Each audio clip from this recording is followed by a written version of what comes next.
Lie still, Patsy pushed on my rear end so that my leg folded up under me.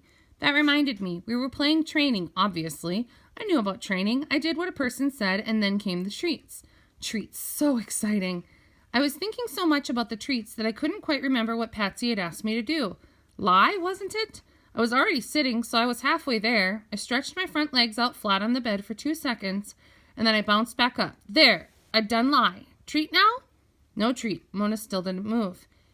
He's not getting it, Patsy said with a sigh. Something else? I was supposed to do something else. I tried sit. I drooled a little. Mona sighed. I remembered Eddie's trick, and I stuck a paw up in the air. There! This time I was sure I'd done it. But it seemed that I hadn't. The smell of the treats was all around me, making me quiver with excitement. But nobody was offering me any, and Mona still wasn't moving. Why wasn't she moving? Didn't she want to play? Was something wrong? Toby, lie, Patsy started to say, but I interrupted her. I'd remembered my last trick. Eddie had taught me this one. It was called speak. Uh-oh, I don't think that's what she wants. I barked once. Then I did it a few more times, in case Mona and Patsy hadn't noticed. The door to our room swung open, and Mona sat up on the bed. I jumped into her lap, nosing around for the treats. Was she going to keep them all for herself? So unfair. Fran stood in the doorway, looking irritated. Why is the dog barking? She asked. We were training him, Mona said nervously. He just kind of got confused. Training him? Why? You know I said he needs to go to a new home. We're just... Mona began. Patsy put a hand on her shoulder. Mona wanted to keep working with him while we look for a new home, she said calmly to Fran. Did you put an ad in the paper? Fran asked. Yes, I did. No one's called yet. Excuse me, said a voice behind Fran. Is Toby in there? It was Tyler. He was wearing shorts and white shoes with thick rubbery soles. He looked like that when he went running. Since Mona had forgotten how to do training properly, I jumped off the bed and dodged past Fran's high heels to sniff at Tyler's shoes. They smelled like rubber and dirt and trash and all the amazing things about outside. I loved his shoes. I licked them happily. Can Toby come out for a run? Tyler asked, looking from Fran to Patsy to Mona. If it's okay? A run? Fran looked confused. Yeah, he runs with me sometimes. All the boys in the club really like it when he comes. They sent me in to ask. So he runs with you? Fran gave Patsy a funny look. Would you like to keep him? She asked Tyler. Tyler had dropped down to one knee to greet me properly, scratching around my neck and rubbing his hands along my back. I wiggled with pleasure. No, I can't. We're only staying up here for the summer, to be near my grandfather, and the place where we're living says no pets.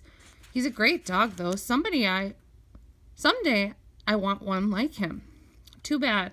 But take him for a run by all means, Fran said. He seems to have plenty of energy. Mona slipped off the bed. I'll get his leash. I'll be outside stretching, Tyler said. Thanks for letting Toby come with me. He left and Mona called to me to go with her. That boy, he's got a crush, doesn't he? I heard Fran say to Patsy as I followed Mona down the hall. Mona took me outside and handed my leash to Tyler. She didn't give me a treat for doing come properly, though. Maybe she forgot because her heart was beating quickly and her face was hot, as if she'd been running, too. This time I ran with my leash on, which was a little different from before, but it was still fantastic. We passed so many trash cans, and I barked at a cat who sped away and jumped up on the railing of a porch, and I even saw one of those bouncy animals. I heard Tyler calling them rabbits, darting into a bush. So exciting! Tyler ran closer to the other boys, and I did not have to choose between sticking with the pack and staying with my friend. I liked that. When we got back, he took me in the front door and gave my leash to Mona instead of leaving me to wiggle through the hole in the fence. Mona seemed to know what I needed. She led me straight to my water dish and watched while I gulped down half of it. It was so refreshing. Good run, Toby? She asked me when I lifted up my head and took it out and shook it so that drops of water from my muzzle sprayed in all directions. But we have to keep training, she told me. Her voice was serious. We don't have much time. Let's do it again. You're a smart dog. Toby, you'll get this. I hope. I wagged for smart dog in case it was anything like good dog. Mona kept my leash on and took me down the hall. Patsy was waiting for us. Can we go in and see Dorothy? Mona asked her mother. She's not having a good day, Patsy answered. She's in some pain, but she does want to see Toby. It's worth a try.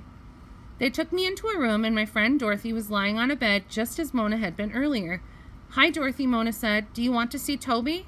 Could he lie with you a little bit? Yes, Dorothy said from the bed. Her voice sounded soft. Well, I'm not sure how long he'll stay, Mona said, but we'll try. He likes you. Gently, she lifted me up and put me on the bed by Dorothy's side. I sniffed her face. She smelled tired and unhappy. I remembered how I'd felt when my feet had been so sore and all I'd wanted to do was sleep. Maybe Dorothy's feet were hurting her just like mine used to. Her soft, gentle hand came up to rub my ears with her light touch. Good boy, Toby, she said. I licked at her fingers. Then I yawned. After such a long run, my legs were tired. I curled up in a ball right next to Dorothy's side. It was good to feel her warmth along my back, just as I used to feel the closeness of my mother and my littermates when we'd sleep all huddled together. Look, he's doing it, Mona whispered, delighted. I yawned again and closed my eyes. Time for a nap. It was nice to nap with a friend. Oh, good boy, Toby, I heard Mona say. I wagged once for being a good boy, and then I fell asleep. After a while, I didn't really know how long, I felt myself slowly awakening. First, my ears were aware of Dorothy's steady, slow breathing. Then my nose picked up her scent and Mona's and Patsy's and Fran's nearby. See? He's doing really well, I heard Patsy say softly. Dorothy was having trouble getting any rest. With Toby beside her, she just drifted right off. I heard Fran say. He's such a good dog, Mona said. I knew those words. My eyes opened to take in my 3 friends. I wagged. Good dog, Toby, Mona said again. She pulled a bag of treats out of a pocket in her jeans. So that's where she'd been hiding them, and poured several into her palm. She offered them to me, and her voice was warm and happy. Such good lie still, she praised me. I loved to hear her voice like that, but I had no idea why she was bringing up lie still again. I was happy to have the treats, though. After I'd gobbled them up, I stood on the bed and stretched. Careful, Toby, Mona picked me up cautiously. Don't wake Dorothy. She put me on the ground, and I shook all over. I felt good after my long run and my nap. It was probably time to go and look for Eddie. He might have some bacon. I dodged between Fran's feet, and she let out a startled noise. Then I tore out of the room and dashed down the hall, dodging around some of my friends walking with their metal cages and one chair with wheels. Oh, Toby, I heard Mona groan, and she played chase with me all the way to the kitchen. Okay, that's the end of chapter 11. I will post a new chapter soon.